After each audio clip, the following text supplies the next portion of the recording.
I spent a lot of time browsing awards to stay sharp and keep track of how creative web experiences are evolving.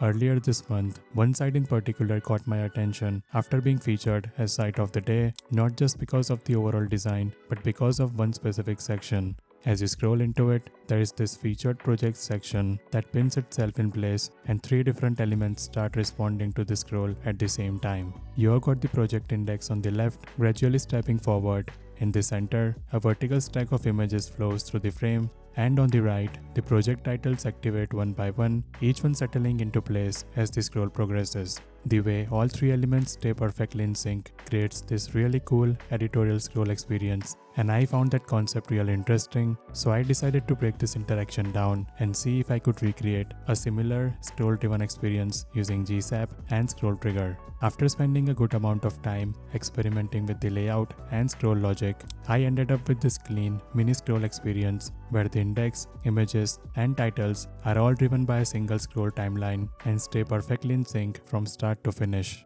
I didn't focus too much on making it visually fancy. The idea here is to treat this as a solid base. You can take this structure, tweak the styling, experiment with layouts, and adopt it to fit your own site's theme or design language. In this video, I'll walk you through how to build this entire interaction using HTML, CSS, and JavaScript powered by GSAP and ScrollTrigger. If you'd like to access the source code for this project, along with hundreds of other similar micro projects and a brand new website template every month, you can check out the Pro membership via the link in the description. And if you find my work helpful, I would really appreciate it if you drop a like on the video and subscribe to the channel if you haven't already. Alright, let's jump into the code.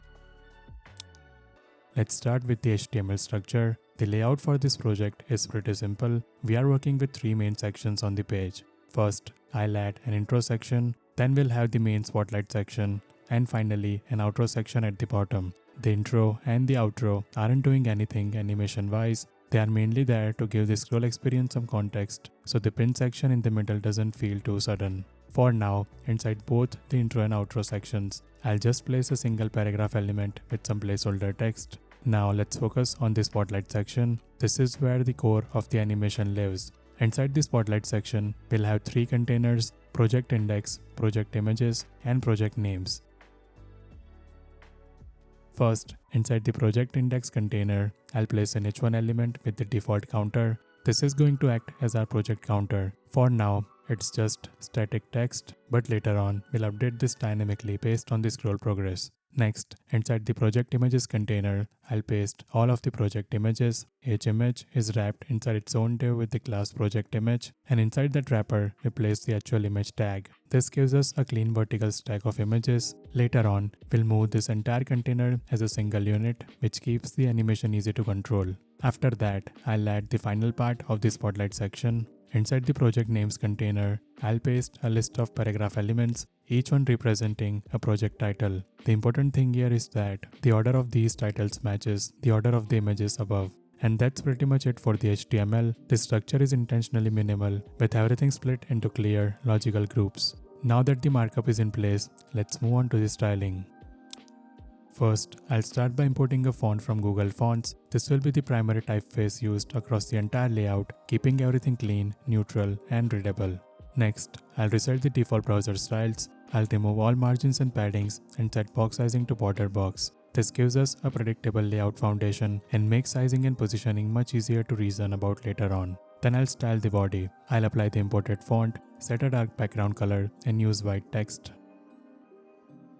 For images, I'll make sure they always fill their containers completely. By forcing them to cover their wrapper elements, we avoid distortion and ensure they scale nicely regardless of screen size. Next, I'll style the main heading. All h1 elements are set to be uppercase, lightly weighted, and responsive in size.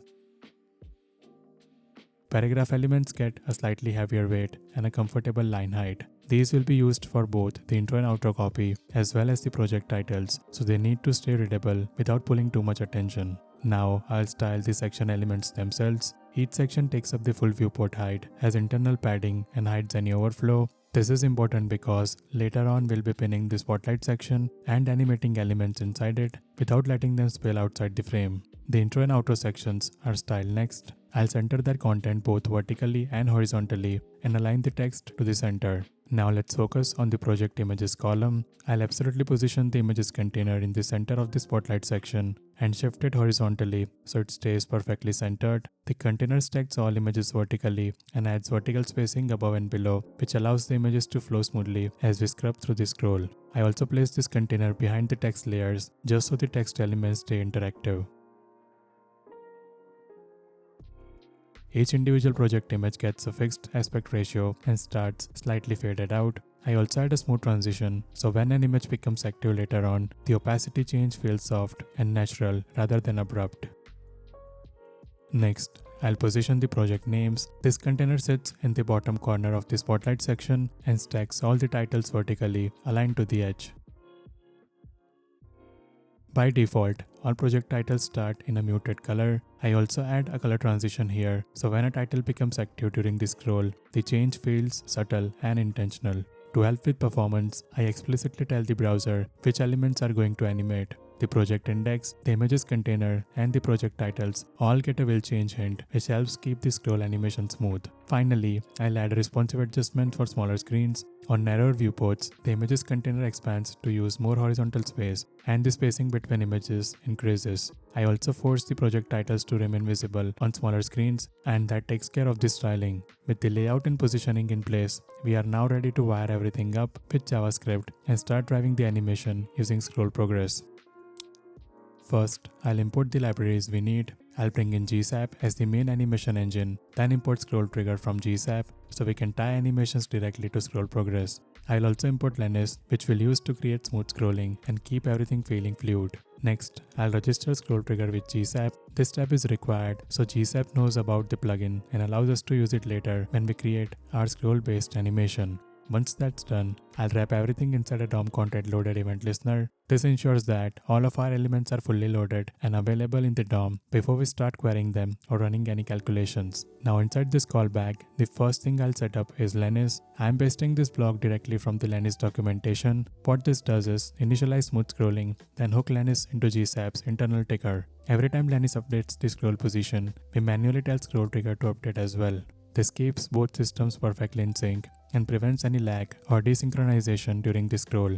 Next, I'll start grabbing references to all the elements we need for the animation. I'll select the spotlight section itself, the H1 inside the project index, all of the individual project images, and the main images container. I'll also grab all the project title elements along with their parent container. Finally, I'll store the total number of projects by checking how many titles we have. This value will become really important when we start mapping scroll progress to project states. After that, I'll calculate a few layout related values. First, I'll get the height of the spotlight section. Then, I'll read its padding from computed styles so we can account for internal spacing correctly. I'll also measure the height of the project index, the height of the project names container, and the total height of the images container. We are doing all this dynamically, so the animation adopts automatically if the layout or content changes. With those values in place, I'll calculate how far each element needs to move during the scroll. For the project index, I calculate the available vertical space inside the spotlight section and subtract the index height so it can travel cleanly from top to bottom without overflowing. I do the same for the project names container, making sure it has enough room to move while staying inside the section. For the images container, I'll calculate how far it needs to travel so the entire stack can pass through the viewport smoothly during the scroll. Finally, I'll define an activation threshold for the images. I set this to the vertical center of the viewport. Later on, we'll use this value to check which image is currently passing through the center of the screen, and that's how we'll decide which image should appear active at any given moment. At this point, all of this setup is complete. We have initialized smooth scrolling, grabbed our elements, measured the layout, and calculated the movement ranges. Now we are ready to create the scroll trigger itself and start driving everything using scroll progress. Let's go ahead and create the scroll trigger that drives the entire interaction. I'll set the trigger to the spotlight section. I want the animation to begin as soon as the top of the spotlight hits the top of the viewport. For the end, I extend the scroll distance beyond the section itself so we have enough scroll room to scrub through all projects smoothly. Then I pin the spotlight section in place, which means the section stays locked on screen while we scroll through the animation inside it. I keep pin spacing enabled so the rest of the page still flows naturally after the pinned sequence. I also turn on scrub, which means scroll progress directly controls animation progress, giving us that tight, responsive feel.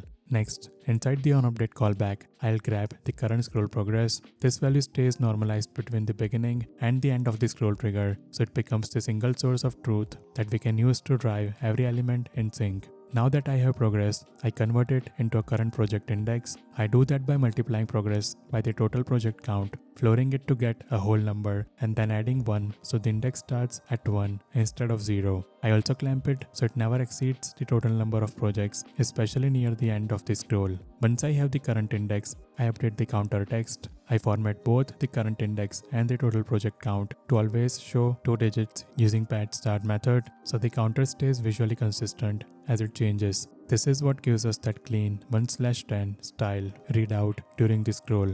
After updating the text, I start moving the elements. First, I move the project index vertically by setting its Y value based on progress. Because we already calculated the total travel distance earlier, I can simply multiply progress by that distance. This makes the index drift smoothly from its starting position to its ending position over the full scroll. Then I do the same thing for the images container. Instead of animating each image individually, I move the entire images tag as one unit. Again, I multiply progress by the movement range we calculated earlier. This keeps the motion clean, smooth, and easy to control, and it also keeps performance solid.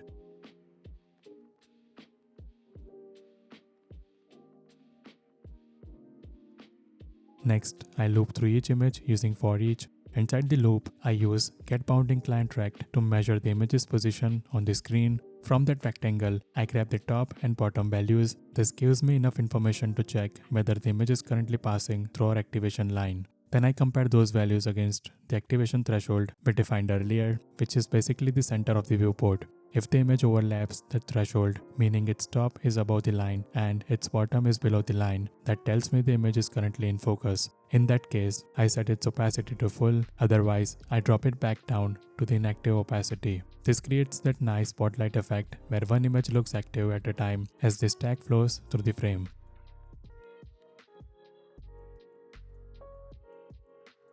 After that, I handle the project names. I loop through each title, again using for each method, and I also grab the index of the current title in the list. For each title, I define a start progress and an end progress by dividing the index range by the total number of projects. This gives each title its own slice of the overall scroll timeline. Then I calculate a local progress value called project progress. This remaps the global scroll progress into a value between 0 and 1 for that specific title. I clamp it so it never goes below 0 or above 1. This step is important because it lets each title animate independently while still being driven by the same global scroll progress. Once I have project progress, I move the title vertically. I multiply that local progress by the total movement distance for the names container, and I apply it as a negative Y value so the active title appears to rise into place as the scroll advances. This is what creates that feeling of titles stepping forward and settling as we move through the projects. Finally, I use that same project progress value to control the title color. If the title is actively transitioning, meaning its progress is between 0 and 1, I set its color to white so it reads as the active project. Otherwise, I set it back to the muted color so it fades into the background. This gives a clear visual cue without needing any extra indicators. And with that, the entire scroll interaction works off a single scroll trigger. The pinned section stays in place and scroll progress drives the counter, the image flow, and the title activation all together. That's the full build for this project. Hope you found the video helpful. See you in the next one.